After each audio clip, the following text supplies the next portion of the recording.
Good day, and welcome to the fifth in our 7 Pillars Approach webinar series brought to you by the Guild of One Name Studies. I'm Paul Featherstone, and together with Julie Gaucho, we are hosting today's webinar. A quick reminder for those of you who might not be familiar with the Guild website, you can reach by entering one-name.org in your browser.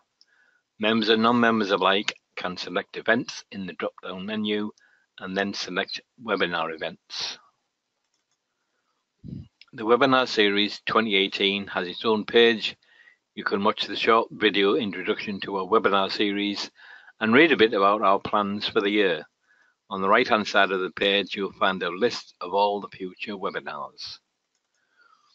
If you scroll down the page, you will find the schedule with links to each of the recordings for past webinars. Recordings will be freely available in almost all cases for 7 days after the live event. An exception is our first webinar from December, which will always be available. After 7 days, the recordings will be behind the members' paywall. Members, that means you will need to log in to the Guild website to access them. However, in support of Family Tree Magazine's Family History Week, all our previous webinars will be available to you for the full week from the 16th, which was yesterday, to the 22nd of April. On the webinar page, you will also find links to register for any of the upcoming webinars. These links will take you directly to the GoWebinar platform, and you can sign up for one or all of the webinars. In your dashboard, you should see a handout. It is in PDF format and you can download it now. Be sure to do that, as the handouts is only available to those of you attending live. Today's webinar is about adding DNA to your one name study. A long-time Guild member and genetic genealogist Maurice Gleeson is going to give you a taste of what is possible. Maurice is an education ambassador for the International Society of Genetic Genealogy, a member of the Association of Professional Genealogists, and organizer of the Genetic Genealogy Island, the annual national conference on DNA and genealogy. He was born in Dublin, where he trained as a medical doctor. He's currently a psychiatrist, a pharmaceutical physician, and a part-time actor, as well as a genetic genealogist. He authors several blogs: DNA and Family Tree Research, Genetic Genealogy Island, and blogs associated with his surname projects, and is a regular contributor to genealogical magazines Irish Roots, Irish Lives Remembered. His YouTube videos on genetic genealogy are very popular and have won him international recognition. His YouTube channel is called DNA and Family Tree Research. Maurice has registered as study of the surname Spearin, as well as 5 variants with the Guild. Maurice did his first DNA test in 2008 and has never looked back. Now he is administrator of several DNA projects, including Gleeson, Spearin, Farrell, O'Malley, and Maloney projects. Maurice has a blog and a DNA project website. And now let's turn things over to Maurice. I hope everybody can hear me okay. I rely on Paul and Julie to let me know if there's any problems. Thank you, Paul and Julie, for hosting this evening's or today's webinar. It's a great pleasure to talk to you about using DNA with your one name study. And as Paul said, this is just one of the 10-part webinar series that has been organized by the Guild of One Name Studies. And before I even start talking about DNA, I have to mention the DNA section of the Guild of One Name Studies website, which has been put together very effectively by Susan Mates, who is our DNA advisor for the Guild. And Susan is a great source of advice and support. You can contact her by simply writing to dna@one-name.org, and Susan will help you set up your one name study, help you introduce DNA as a part of it, and will give you all of the advice and support that you need to get started. So do check out that section of the Guild's website, and do get in touch with Susan Mates if you haven't done so already and want to start a DNA project.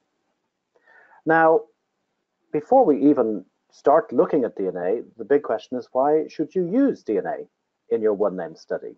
And the simple answer is because it will help you achieve your goals. And what are the typical goals of a one-name study? They are to research the genealogy of all people with a given surname, to maybe answer the question, where did the surname originate? Is it a single origin surname or a multi-origin surname? How did it evolve over time? What surname variants are linked to it? And something that only DNA can tell you, how many genetic signatures are associated with the surname? So those are the kind of questions that DNA can help you address. In terms of starting a DNA surname project, a very good way of attracting membership is to be very clear in your own mind what the benefits of a DNA surname project are for the project members. You can tell them it can help you identify where your surname came from. It can help you connect with same surname cousins, hopefully one of whom will be able to help you break through a brick wall in your own family tree. It can also place you on the human evolutionary tree, the tree of mankind. And this is very useful, as we'll see later on, because it can help you date your surname. It can also help you characterize the evolution of your surname from when it first was introduced, and it can define the branching structure within the larger genetic family associated with your particular surname. It can also help determine your deeper clan origins. So if you have a surname that is perhaps Scottish or Irish in origin, well then DNA testing can actually help you get back beyond the time when the surname was introduced and back into the clan genealogies, which can be very, very interesting aspect for your one-name study. And of course, the more people who do DNA testing, they contribute to the growing body of research and the advancement of genetic genealogy. Now, briefly, and I'm not going to talk too much about the technical side of DNA for this introductory talk, I'm going to focus more on the practical application of DNA and what it could potentially do for your particular one-name study. But just to talk briefly about some basics of DNA, there are three main types. The one that we'll be focusing on largely is the Y DNA, and that is the DNA that goes back along your father line. That'll take us back more than 200,000 years ago, because the Y DNA is passed almost unchanged from generation to generation, specifically only from father to son. And therefore, it only travels along a direct male line, just like the surname does. The surname also passes from father to son, especially in those cultures where it is hereditary. So we're focusing largely on Western cultures and to a very large extent on British and Irish surnames, which are passed from father to son along the direct male line. So that's the Y DNA. There's another type of DNA called mitochondrial DNA, which does the same thing on the other side of the family tree, on the direct female line, mother line, going all the way back more than 200,000 years ago to Africa. And again, the mitochondrial DNA mutates or changes only very slightly from generation to generation. And it's passed down from mother to her children. So boys and girls get the mitochondrial DNA, but only the girls pass it on to their offspring. So therefore, tracking back, it just goes back along the mother line.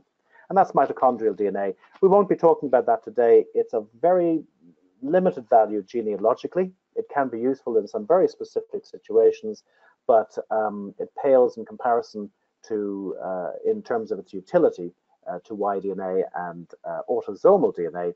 Autosomal DNA being the third type of DNA test, and that basically is all of your chromosomes apart from the Y chromosome. And this autosomal DNA is inherited from all of your ancestors, but it has a much more limited reach. It only goes back to about your 64 great grandparents, around about 1700, 1750, that type of time scale.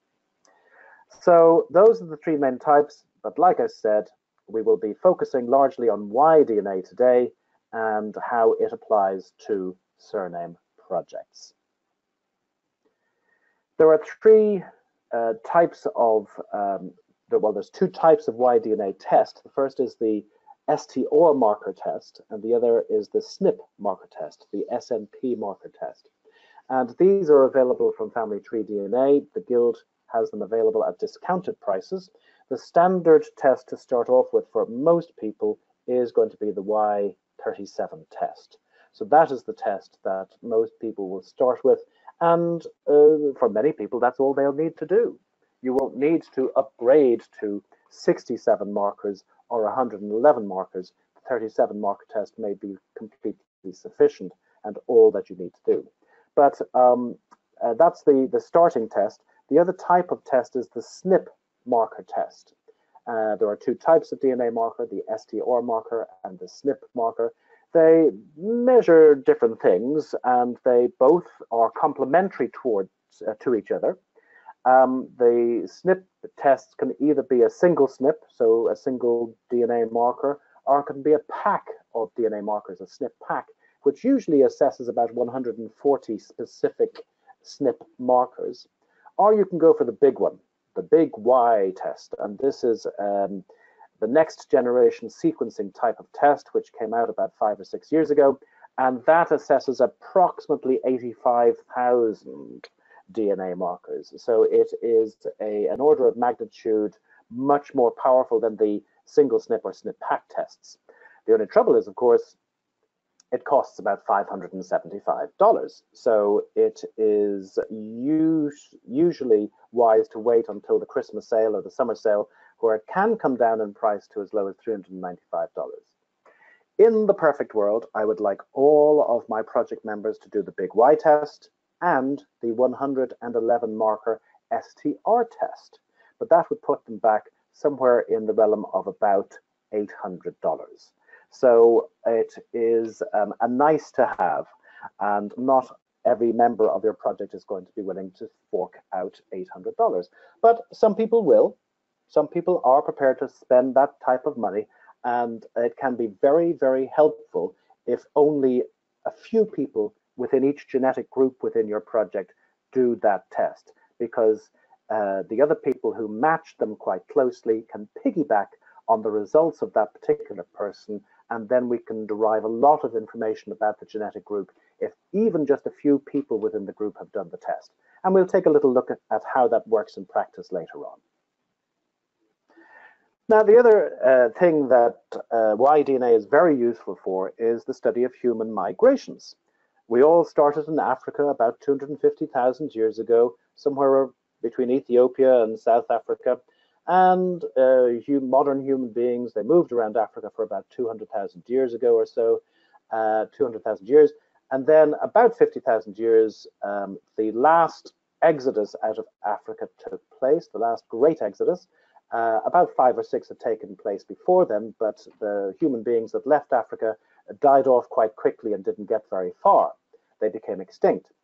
But about 50,000 years ago, the last great exodus occurred, and the people who came out of Africa at that point in time spread across the globe to populate the rest of the world. And you can see that as they moved across, the Y-DNA mutated very slowly, but over 50,000 years, it resulted in a differentiation, different genetic signatures emerging in different parts of the world, or 1b in Western Europe, haplogroup O in China, haplogroup Q in Mongolia and in the Native American Indians, and haplogroup T in Australia. So those are just an example of how, as man moved across the globe, small mutations occurred in his Y-DNA as it was passed from generation to generation, and those mutations served as a little bit of a paper trail, and we can actually figure out where humans moved based on the genetic patterns that we see in the various populations of the world today. Now, not only that, but it allowed us to construct a family tree, starting with genetic Adam, and then looking at the various branches over time. And over the course of the last 15 years, since genetic genealogy has taken hold, we have been mapping the tree of mankind using these SNP markers. Back in 2002, on haplogroup or branch R, there was about 16 sub-branches, but then as more DNA markers were discovered, it rose to 24, then it rose to 71 in 2010, then it went up to 290 in 2013, and now there are more than 5,000 branches on that particular haplogroup or branch of the tree of mankind. And at some point in the not too distant future, we may have a DNA marker for individual families. And that's something that I've been working on with my surname projects. And I think we in the Guild who are running one name studies are perfectly situated to do that type of research. So SNP marker testing is mapping out the finer branches of the tree of mankind.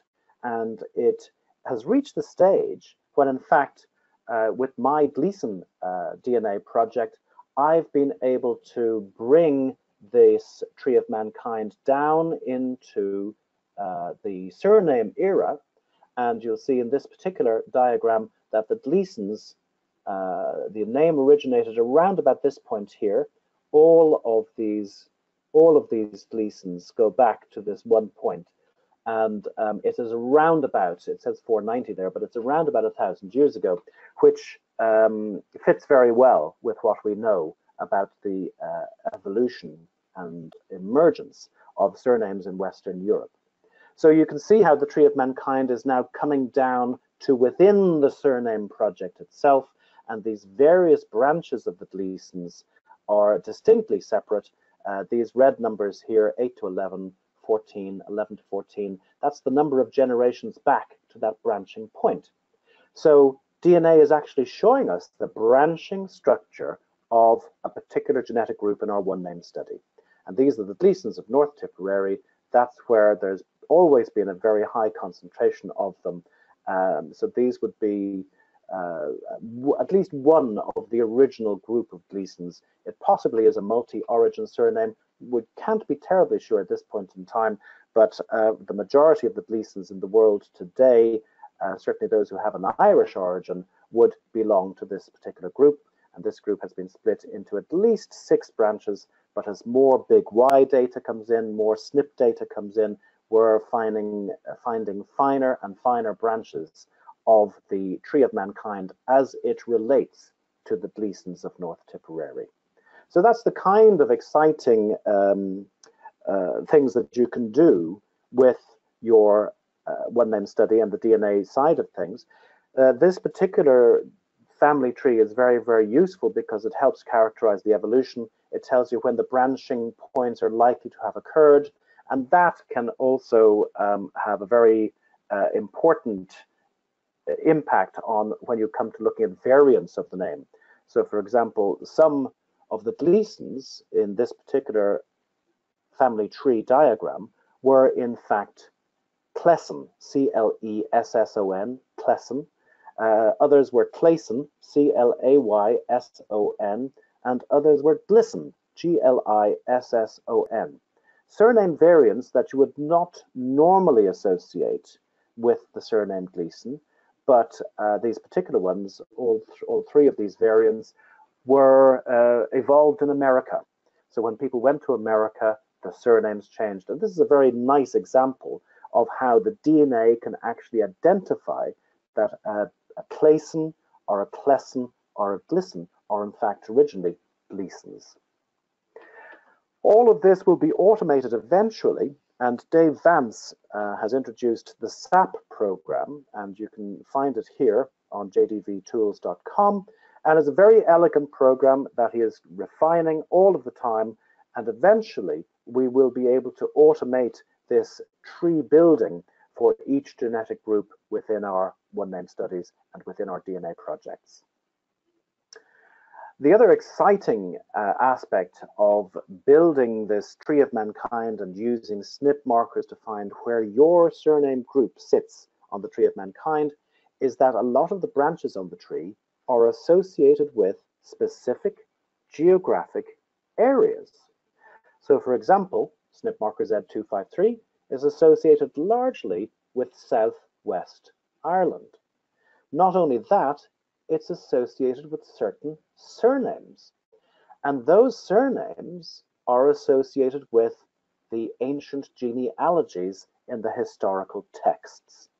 So in this way, we're linking a specific SNP marker, a specific DNA marker, to a specific geographic location, and in addition, a specific batch of related surnames, which in turn are being related to ancient genealogies. And that can be a very, very exciting aspect of your one-name study, particularly if you have Irish surnames or if you have Scottish surnames, and there is an associated ancient genealogy associated with that name. So again, another interesting aspect that you can add to your one-name study. But let's look at a practical example. And this is the Malloy DNA project. It's grouping, and there's two aspects to this. The first aspect of any DNA project is, first of all, you have to recruit the members. But once you have recruited the members and you have a group of maybe, let's say, 30 people, the next step is, how do you group the people together? Because they don't all have the same, they may not all have the same genetic signature. So we're going to first of all look at how you group the people together.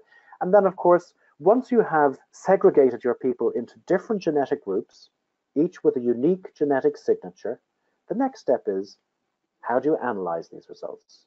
How do you analyze each of the groups, and what kind of questions can that analysis answer? So we'll take a look at both of those aspects over the course of the next 20 minutes or so. And here is the DNA results page of the Malloy DNA project. You can see that these are the kit numbers here. This is the name of the individual concerned. These are the most distant known ancestors, the earliest known ancestors for the Malloys. Here is the country of origin. Here is the haplogroup designation, the terminal SNP marker that they've tested. And then you have the various values for the STRs. So just imagine that this is a stack of men, and their Y chromosomes have been stacked on top of each other. And here are the markers for each of the STR markers. And here is the value for each of those STR markers along the rows. The colored squares indicate that a mutation has occurred.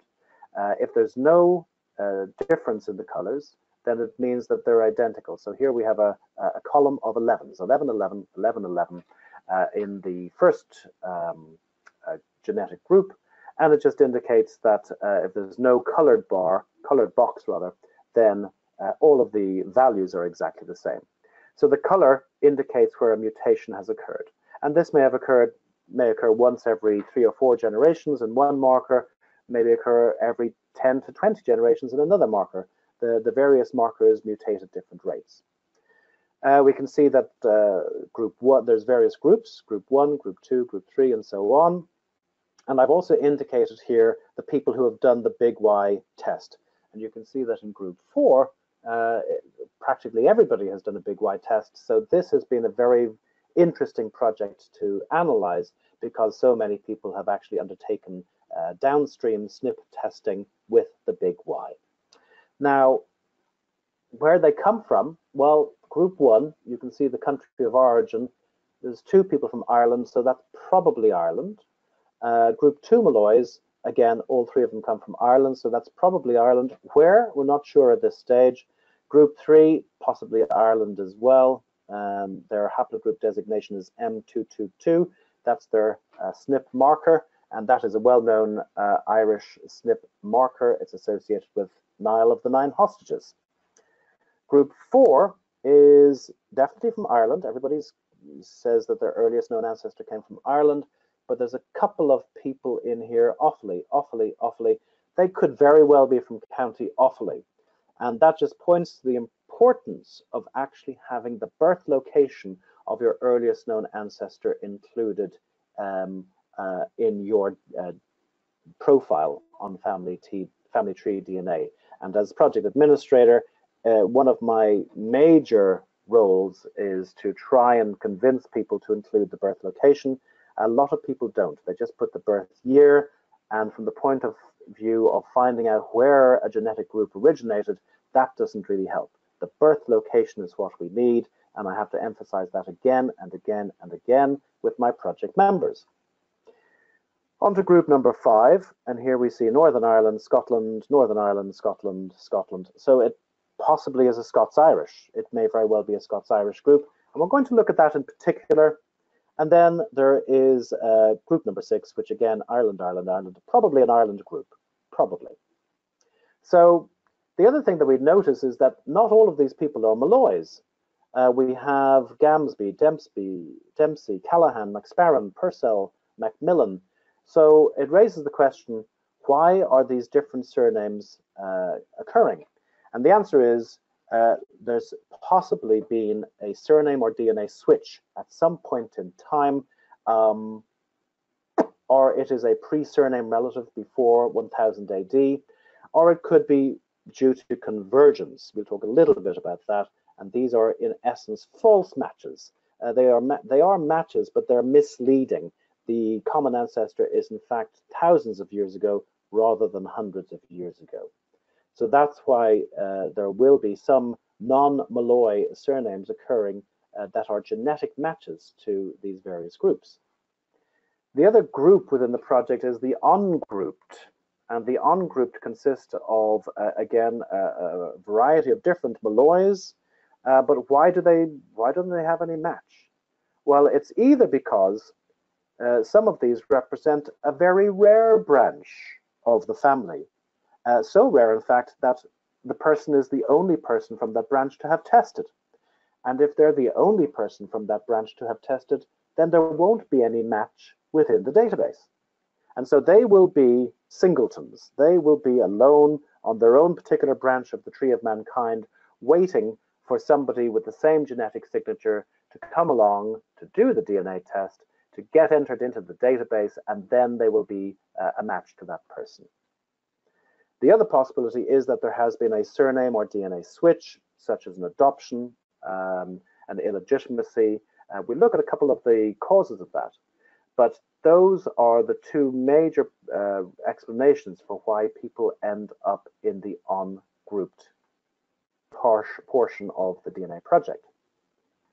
So let's look at these surname or DNA switches, and it really boils down to a break in transmission. The Y DNA that is normally transmitted from father to son has not been transmitted, or the surname has been switched for some strange reason. And I call these, also call these surname or DNA switches, because it's a lot better than the usual technical term that is used, which is non-parental event or non-paternal event. My friend Emily Olesino coined the not the parent expected as the alternative name for NPE. But here's an example. Supposing a young woman back in 1765 is abandoned by her husband, and the children, out of reference to their mother, decide to adopt her name rather than her husband's name.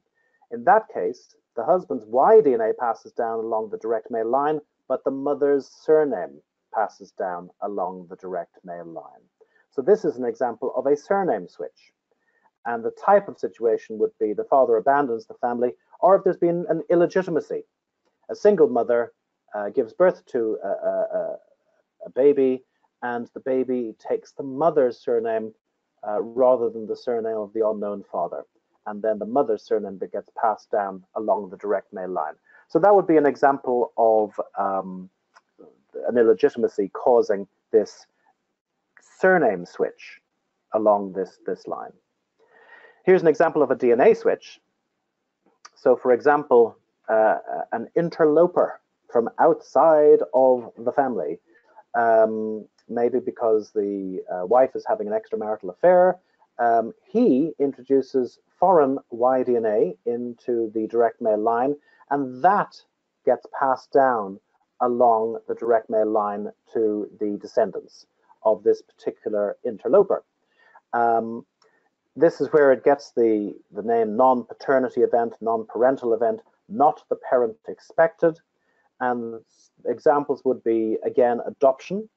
So, for example, if there is a barren sister in the family, then maybe the sister's child gives her the sister gives her a child to rear, but of course that child is not carrying her husband's DNA, it's carrying the DNA of the sister's husband, and that's how a DNA switch occurs, and there's a break in transmission between the wife's husband's DNA and the sons of that particular couple. But there's other reasons as well. For example, if you were going to swear allegiance to the lord of your clan, a lot of people would change the surname as a mark of respect. It could also be a legal condition of marriage or a legal condition of inheritance. There's many different causes. This swearing allegiance to the Lord and taking on the Lord's name was practiced by servants, soldiers, tenants, slaves, adoption, fostering, guardianship, all that was associated, could explain surname or DNA switches. A very common one that we probably aren't aware of that often, but a young widow remarries. Now, maybe she's had 4 children by her previous husband, who passes away 3 months before the birth of her last child. So the young children maybe take on the name of the second husband, and in that way there is a surname switch. That can also account for these SDSs, these NPEs. Maybe a legal condition of marriage or inheritance, taking the wife's name upon marriage. That happened actually with Oliver Cromwell. Oliver Cromwell was in fact Oliver Williams, but his wife was, I believe, the great-granddaughter of Thomas Cromwell, Henry VIII's right-hand man, and because she was of higher social status, Oliver took her name rather than, and gave up his own name. So that was another example of a surname switch. A very unusual custom that was apparently the case in Ireland back in the good old days was that if there was a very powerful person coming to the village and he was being entertained, the women of the village might entertain him, including the wives of some of the people. And so there was also an associated custom that the wife on her deathbed would call in the husband and say, darling, I just wanted to let you know that our eldest is the son of a very, very powerful person that visited us 20 years ago. So that could be another reason for surname or DNA switches. Infidelity and illegitimacy as well. They were very different concepts to what we have today. Infidelity and illegitimacy under Irish Brehon law were a very, very different thing. In some cases, women could actually choose who they wanted to father the child and then choose a different person to actually rear the child. So I might like man number 1 because he's got good genes, and I prefer man number 2 because he's very, very good at cooking and making the bed. So it was a very different time back then. Another reason for surname and DNA switches was Anglicization of the surname, and there's many other causes as well. But all in all, about 1 to 2% of births per generation are associated with a surname or DNA switch. And if you go back 1,000 years, which to the time that the surname originated, you're looking at approximately 30 generations. And if you multiply 1 to 2% by 30, that gives you 30 to 60%. I rounded down to about 50%. Basically, you've got a 50-50 chance that your direct male line does not go back to the person who originated your surname. So we are going to see lots of people whose direct male line has been associated with a surname or DNA switch at some point in time over the past 1,000 years. And that's why we're going to have so many people in our projects who are ending up in the ungrouped section, because a lot of them have their direct male line associated with a surname or DNA switch. But as Shakespeare said, a Malloy by any other name would smell as sweet. In other words, a Malloy is a Malloy is a Malloy. Sometimes it can be difficult persuading your project members that that is the case, but I encourage people to adopt the attitude that no matter what your DNA says, if you were born with the surname, you carried the surname all your life, then that surname is relevant to you. Not everybody feels that way, unfortunately, but that's what I certainly try to inculcate with my project members. So those surnames and DNA switches explain why there are so many people in the ungrouped section of the Malloy DNA project. It points to the fact that we need more people to join the project so that we can pair up those people that are from a rare branch of the family and create a new genetic group as a result. It also explains why we do have these red circled foreign names among the Malloys of the DNA project. And once, well, I want to talk very briefly about how people are grouped together. And this is talking about markers of potential relatedness, markers that suggest a connection. And here's a whole list of the markers. They have the same surname, the genetic distance between two members, which is defined as the number of steps away from an exact match. So a genetic distance of 0 would be an exact match. Genetic distance of 1 would be 1 step away from an exact match on all of the values for all of their DNA markers. So genetic distance is the mainstay of grouping people together. There's other things like the TIP24 score, genetic distance demarcation, rare marker values, and a unique STR signature among genetic group members is a very useful one. SNP testing is essential. It really can tell the difference between a false match and a true match. We can also do things like predicting what SNP a project member could have by looking at matches terminal SNP analysis. Having the same surname variant, the same MDKA location, having the same MDKA indicates that two people are probably related to each other. The traditional genealogical markers I color in blue, the genetic markers I color in red, and I'm not going to talk very much about it other than to say I have an entire presentation on how to group your project members using markers of potential relatedness. This is available on my YouTube channel, DNA and Family Tree Research. You can simply just Google YouTube DNA Family Tree Research and you'll find this video there. And it's a presentation I gave at Family Tree DNA's conference last year in Houston in November. And it tells you all about how to group your project members using these markers of potential relatedness. I'm going to mention convergence because it's a great way to ruin a good party. And it basically puts a spanner in the work or a fly in the ointment, and you can read about it on the ISOG wiki. It basically occurs when the genetic signature of one person over a period of time mutates and changes in such a way that it actually approximates the genetic signature of another person who is very distantly related. So it's a chance match. Now, they do have a common ancestor because we all have a common ancestor. 250,000 years ago, genetic Adam emerged from the primordial slime, and we all go back to that one particular man. So people in Western Europe were probably all related to each other about 25,000 years ago.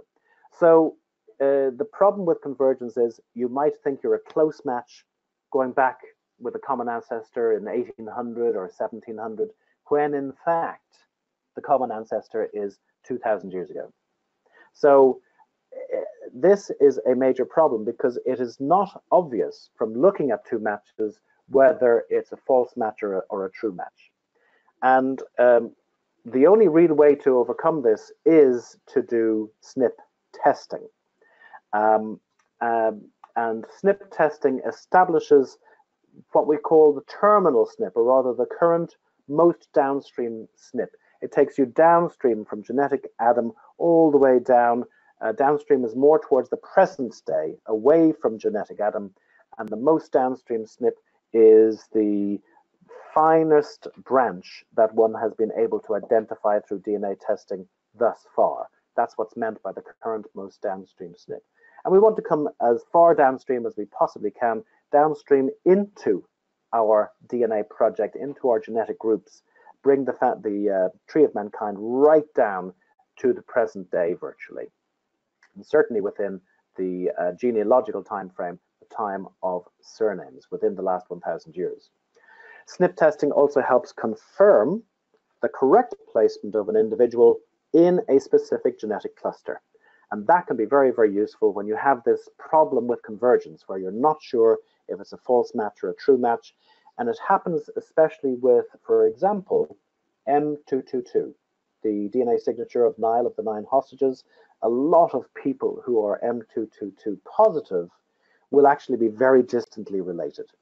So SNP testing can really help here. Why do we do it? To place individuals more downstream on the haplotree, to assist with difficulties in grouping them, and it helps reduce the possibility of convergence. It also gives information on deep ancestry and the possible geographical origins of a particular genetic group. And that can be very useful for your one-name study. And it can also help identify branches within a genetic family. It can map out how the genetic family has evolved over time, and these mutation history trees can be very, very useful for studying the evolution of variants of the surname, for example. It's also very important to encourage your project members to join haplogroup and geographic projects. Now, we're obviously dealing with surname projects, but there are other types of project, and the project administrators for these haplogroup and geographic projects can be very, very useful as a source of advice, support, and information. So do make sure that you identify the relevant ones for each of the genetic groups within your surname project, and encourage your members to join the haplogroup and geographic projects of relevance. So to summarize grouping, markers of potential relatedness help us group people together who are likely to be related within the last 1,000 years. The decision to group depends on the totality of the evidence, so you do have to use your own judgment, and that improves as you accumulate experience as a project administrator. Most of us learn on the job. You will probably be no different, but there is a lot of experience out there, and like I say, Susan Mates, Guild Advisor, very good point of contact. So once you've grouped your people together, the next step is to analyze each of the groups. What can you tell having grouped a bunch of people together? And I'm going to use again the example of the Malloy clan, because I did a lot of work on this particular project for their clan gathering in August of last year.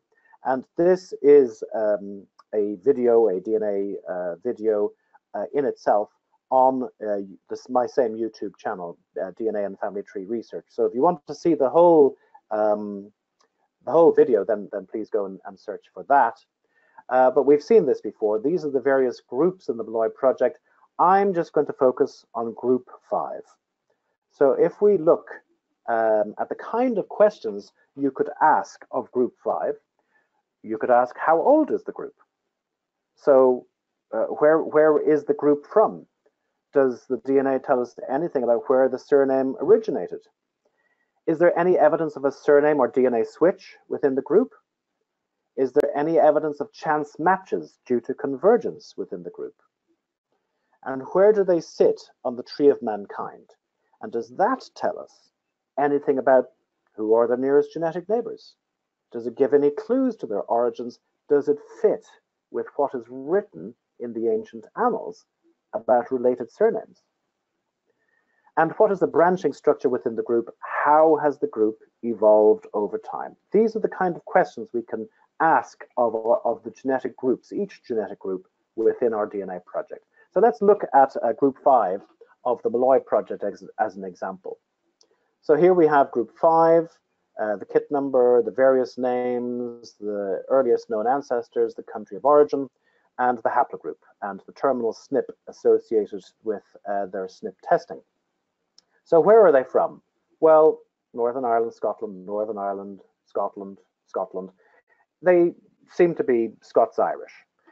This is what their DNA looks like. You can see that all of them, most of them have exactly the same value for each of the markers, There's a little mutation here, 29, 29. 4 people here have this mutation 19. 1 person has mutation 14. 2 people have mutation 39.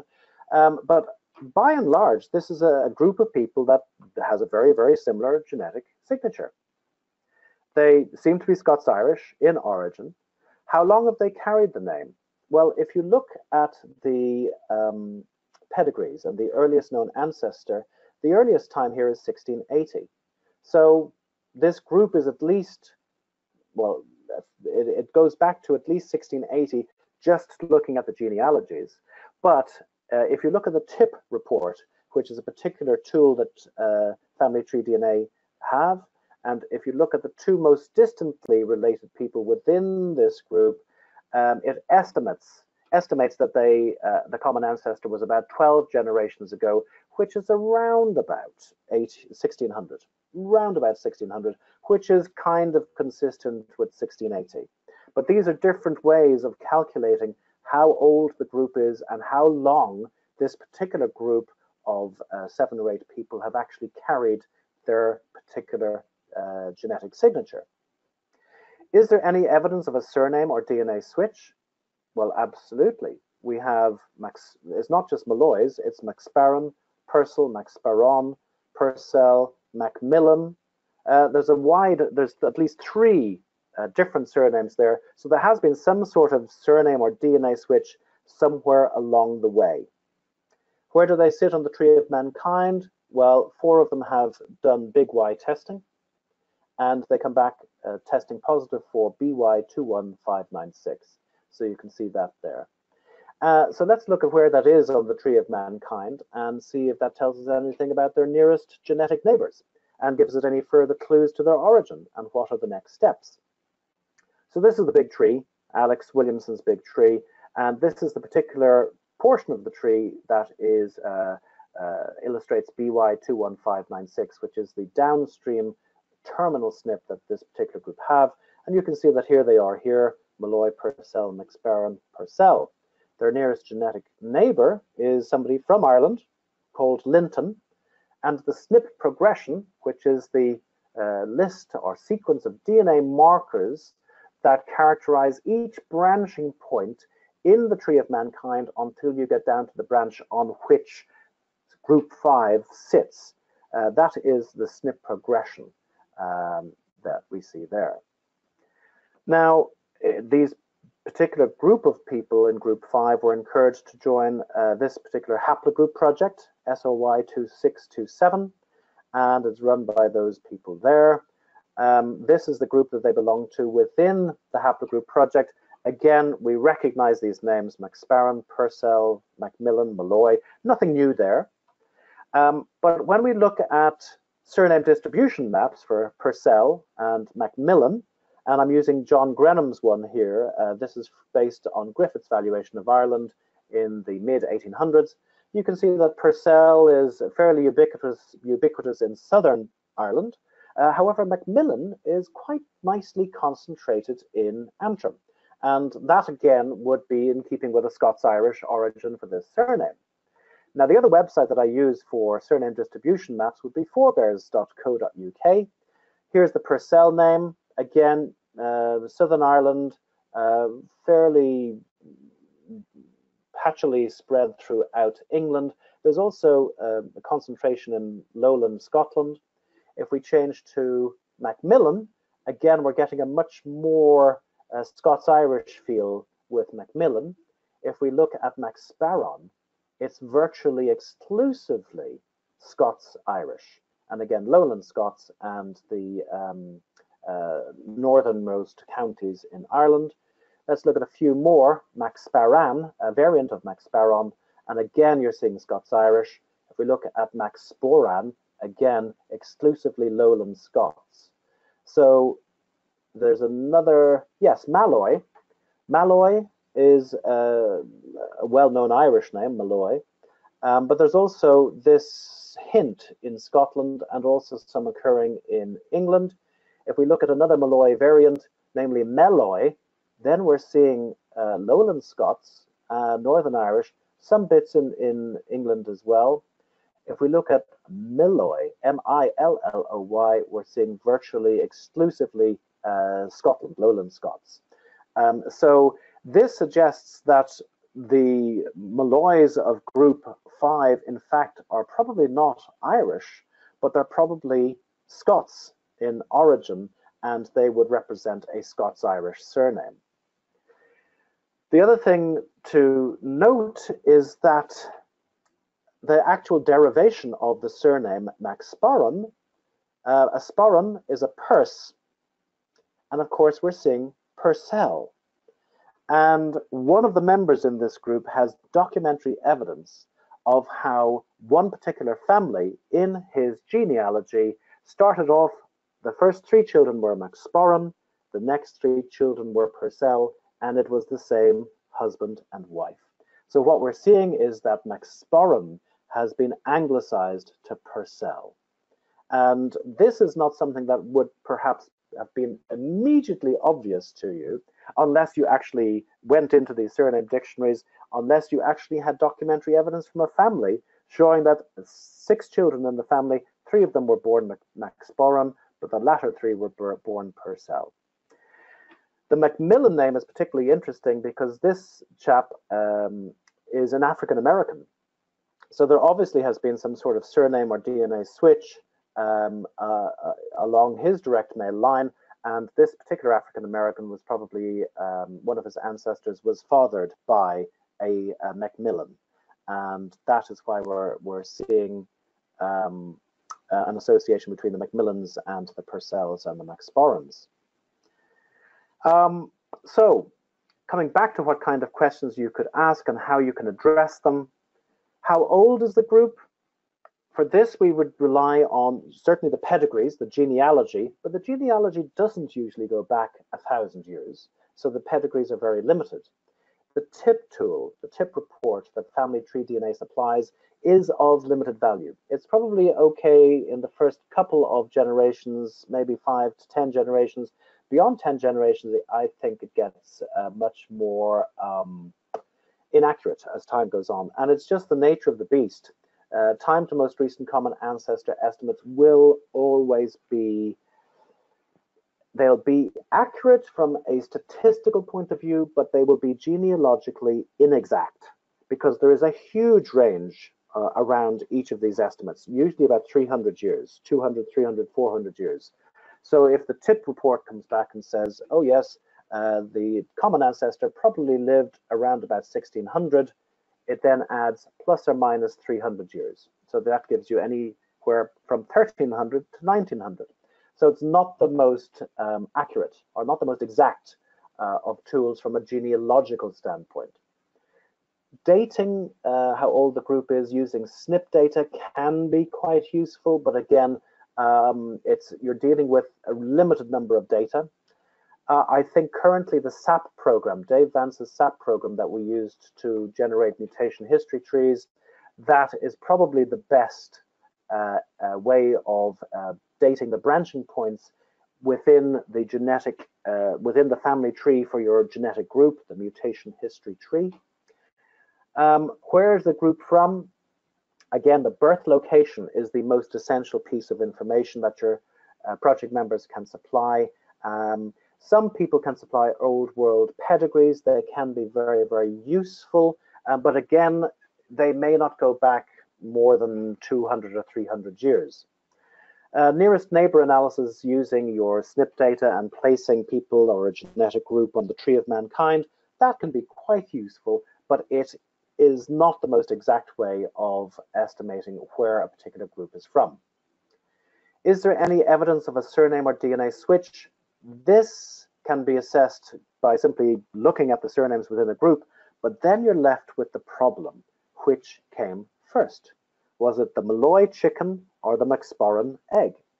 Was it the Purcell chicken or the Macmillan egg? So and it can be a little difficult to tease this out, but building a mutation history tree, like the one I've done for the Gleesons, can be a very useful way of answering that question. Is there any evidence of chance matches? This is where SNP testing comes into its own. And the only way that you can really determine whether there are chance matches in a particular group is to do SNP testing. You will get a clue to the possible presence of convergence if you find that your project members have huge numbers of matches, 1,000 matches at the 37 marker level, 600 matches at the 67 marker level. If you're getting that kind of picture, then convergence is highly likely to be present, and you will have to use SNP testing probably to try and differentiate who is a false match and who is not. And here again is the mutation history tree that we talked about with the Gleesons. Before, if you want to see how to build a mutation history tree, again, I've done a specific presentation just on that, again at the Family Tree DNA conference in November of last year, and you can find it on my DNA, my YouTube channel, DNA and Family Tree Research. So the last few slides, linking your family back to the ancient annals. Here is the ancient genealogy of the Malloys of Offaly, and this goes back to, I'll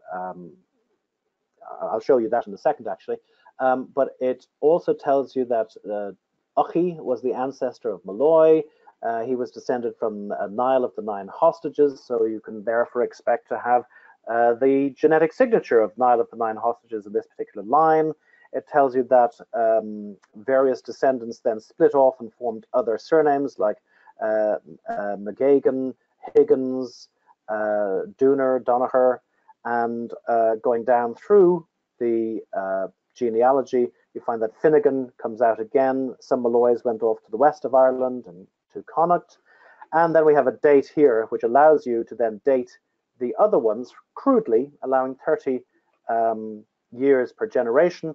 And it gives you this nice genealogy of the evolution of the Malloy pedigree and the associated surnames that you would expect to see if the ancient genealogy was accurate and wasn't propaganda. So that's something to look out for in your one name study. You can take it back beyond the origin of the surname to the ancient texts, the ancient genealogies. So to summarize, why DNA can connect you with close relatives, break through brick walls. Surname projects can identify where your ancestors came from. They can identify a distant named ancestor and your surname's origin. The birth location of your most distant known ancestor and established old world pedigrees are the most essential pieces of information that your project members can supply you with. The time to most recent common ancestor, these estimations will always be crude. They'll always have a large, broad range around them, so do not take them on face value. Take them with a pinch of salt. The mutation history trees, like the ones I did for the Gleeson DNA project, will help elucidate the evolution of the surnames and the variants over time, and can also help you date when various branching points occurred in your overall tree for a genetic group. And of course, the administrators of haplogroup and geographic projects can help confirm or refute the accuracy of the ancient annals, and they are a great source of support and advice. So, in conclusion, DNA can be a very useful addition to your one name study toolkit. DNA can answer questions that standard genealogy cannot. DNA can raise questions you never thought of. And that's a very important part of incorporating DNA into your one name study. And overall, DNA can certainly enrich your one name study and make it a much more exciting and engaging project for your participants. And that's all I have to say about using DNA as part of your one name study. If there's any questions, I would be more than happy to address. I can hear you, Paul, I think. I'm not sure if anybody else can hear me. Yeah, okay.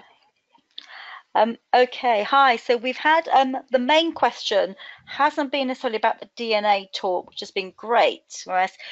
Apparently, the alert that went out did not pick up the fact that the UK has changed from Greenwich Mean Time to British Summertime.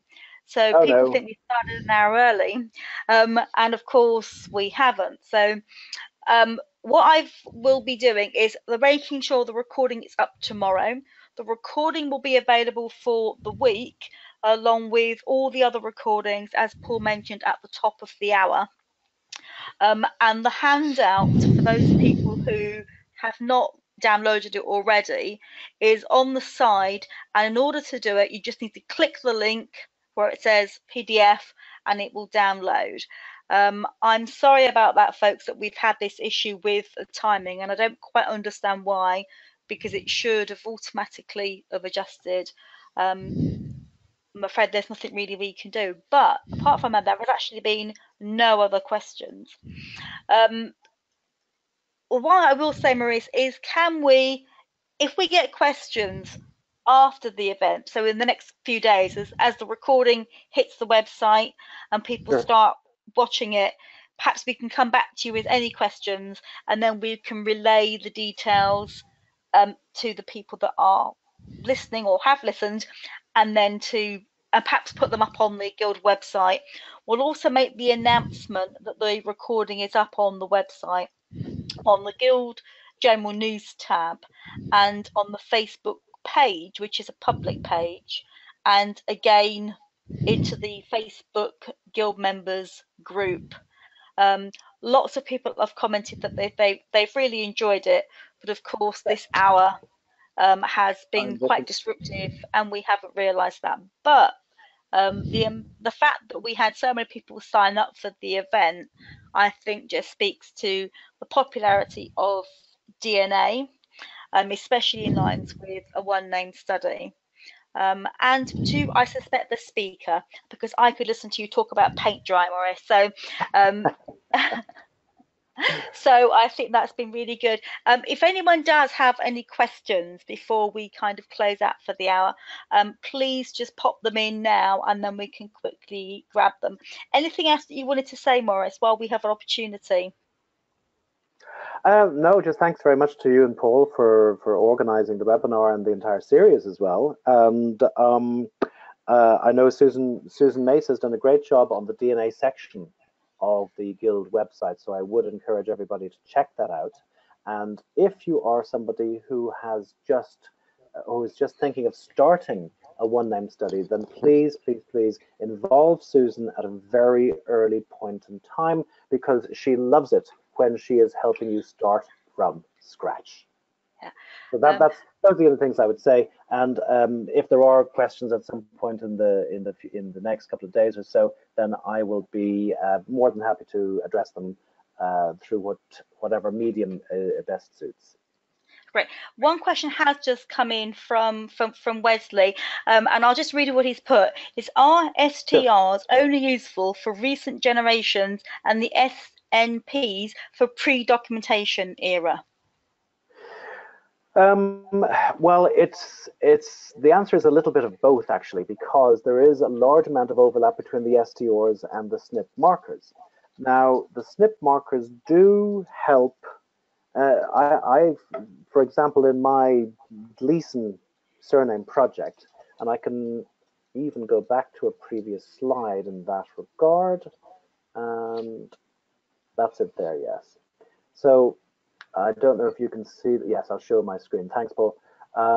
So this is the Gleeson DNA project. The SNPs, which are the markers on the left-hand side of the lines, those are SNP markers on the left-hand side. On the right-hand side of the lines are the STR markers. So what I find, and I think what everybody who does a surname project finds, is that the SNP markers are very useful for anchoring the upper branches of the tree. And then once those upper branches are anchored, the STR markers are very good for defining the finer branches. So there is an overlap. There is a degree of overlap between these two, because some of these SNP markers come down quite far into the present day. So for example, there's a bunch here that are between 1200 and 1800, whereas others are much more distant, around about 1000, around about 490, 500 AD. But there is an overlap between the SNPs and the STRs, but in general terms, the SNPs are more important for the upper branches of your genetic, your mutation history tree, your genetic tree, and the STR markers are more relevant for the finer, more downstream branches towards the present day, those branches of your mutation history tree.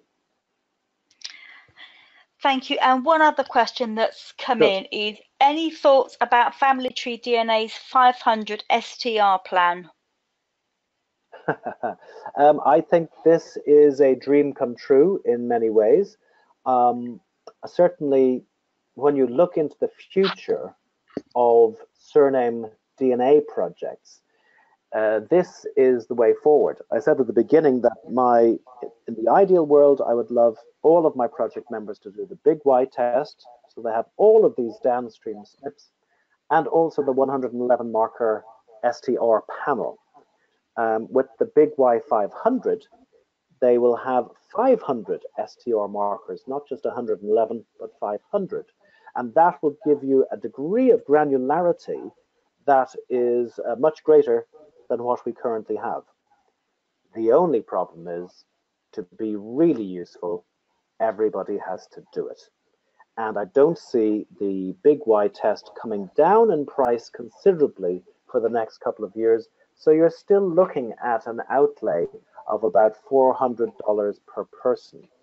And I think it's going to be a lot easier for people to just spend $150 doing a YSTR 37 marker test. So I still think that's going to be the standard test for quite a long time.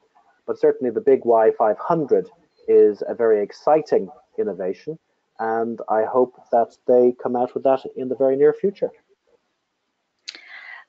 Just a couple of things. Another few questions have come in around the recording, and those people that of course have arrived when you all thought it was will have missed the earlier announcements. Family Tree UK are doing their very first Family Tree Week.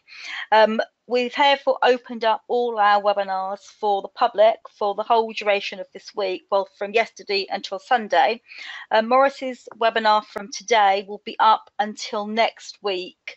So you have got time to see that. I can't explain why the platform has not adjusted the fact that we've switched into British Summer Time, and I'm aware that some people have switched on now and expected to be here, Maurice, and in fact we're just finishing. The recording will be up tomorrow. Anybody who has signed up for the webinar and who doesn't have access to the handout, please just email us at webinars with an S on the end at onename.org, and I will make sure you get the handout. The webinar will be up tomorrow. I'm just quickly whizzing back through any other questions. Someone's asked about one of the surnames which is perhaps being studied. I haven't had a chance to check this out, Thomas, but if you go to the Guild website, so one-name.org, on the right hand side there is a search box. Just pop your surname in there, any of your surnames in there, and what will happen is I will populate with the profile page of the member who is doing the study in that particular surname, and I haven't checked yours, so do go and have a look. And it will also show at the bottom if there are any instances of the surname that you're inquiring about is at the very bottom of that list, appear in our indexes. So it looks like we are about to wrap up. Maurice, thank you so much. I'm going to have to go away and listen again at some point to the webinar. Although I was listening to you as live, I always have to listen again and again and again just to be sure it all goes in. Absolutely. Yeah, there will be notifications, tweets, Facebook page, Facebook group, news posts to say that the webinar is available to everybody so that you'll be able to see it. I promise you'll get all that. If you have any questions, you may of course email us, and there is an email link on the notification that you got with the wrong time on from GoToWebinar. You can always email us.